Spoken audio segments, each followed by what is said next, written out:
Welcome to Taiwan Headlines, news that matters to Taiwan's future. I'm Donovan Smith. Amid a flood of orders from companies around Taiwan following China's import ban on Taiwan pineapples, prices have remained steady at 24.4 per kilo over the weekend, well above the government support price of 11 NT. The Election Commission is budgeting $1.7 billion for this year's referendum vote on August 28th. So far, the KMT's referendums on scheduling future referendums alongside elections and another targeting racto pork appear to have attracted enough votes to qualify. Another proposed referendum calling for a halt to building a liquid natural gas terminal in Taoyuan's Datan is gaining momentum. Former KMT chair Eric Chu, or Zhu Liluan, will be embarking on a public welfare tour to remote areas of Taiwan starting in March. He will be concentrating on, among other things, elder issues and the low birth rate. In spite of having yet to declare himself a candidate in the KMT chair race in July, this and other actions strongly suggest he is planning to run.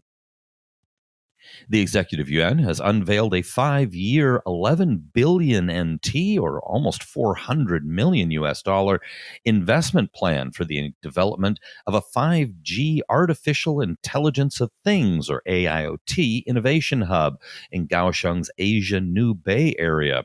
The goal is to build Taiwan's most comprehensive 5G and AIoT testing and demonstration facilities.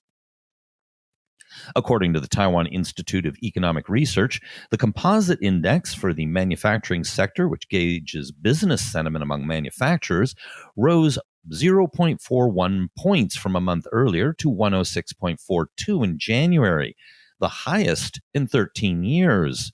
In the service sector, the index moved higher in January by 1.3 points from a month earlier to 98.02. However, the index for the local property sector fell 2.23 from a month earlier to 106.73, marking the third consecutive monthly decline. According to the central bank, Taiwan posted a record balance of payments surplus in the fourth quarter of last year as the central bank intervened in the local foreign exchange market to reduce volatility faced by the new Taiwan dollar. Lawmakers are raising the alarm and calling on the National Security Bureau to investigate claims of pervasive Chinese influence among indigenous communities. DPP legislator Chen Ning, a member of the Puyumic community, said, quote, China has for decades carried out wide-ranging United Front tactics and propaganda campaigns targeting indigenes. She added, quote, now they are influencing elections for local councilors and village chiefs, offering money for candidates to mount their campaigns and to establish a network of indigenous friends and influencers.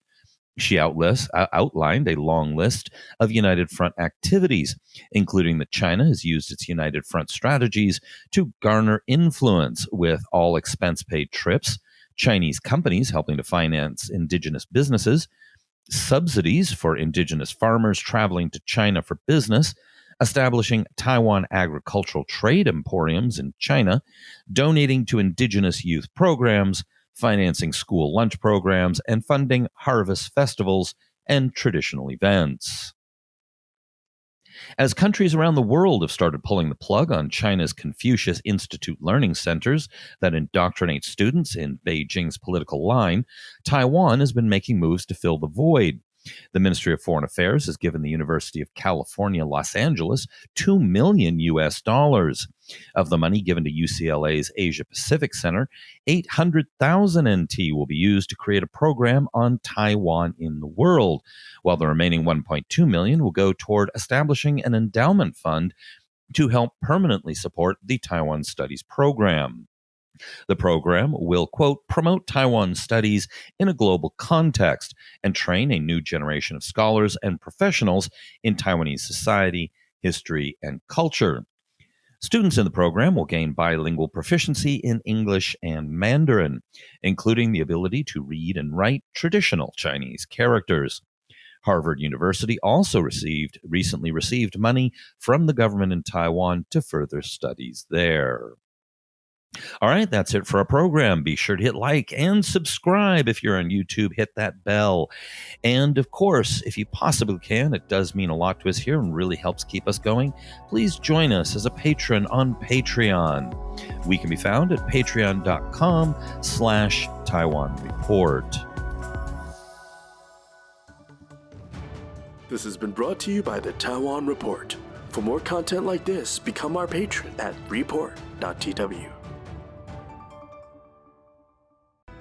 还有就是那个台湾狗啦，最喜欢我的台湾狗了。